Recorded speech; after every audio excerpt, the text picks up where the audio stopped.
Salom do'stlar, mana navbatdagi yana operatsiyamiz lazerda gemoroidni bartaraf qilish. Demak, gemoroid tugunlari juda katta, 3-4 daraja bo'lgan bemorimiz ayol kishi.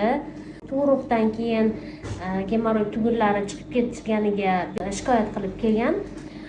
Bu tugunlar demak og'riq, diskomfort, achishish, qichishish shu kabi diskomfortlar berib yurgan. Tushib qolishi. Shuning uchun dori-darmonlar bilan, konservativ yo'llar bilan davolanib ko'rilgan, lekin yordam bermagan. Hozirda mana lazerda germanskiy 1 martalik lazer apparatida operatsiya qilyapmiz. Kesmalar bo'lmaydi, choklar tushmaydi, faqat kuydirib chiqiladi.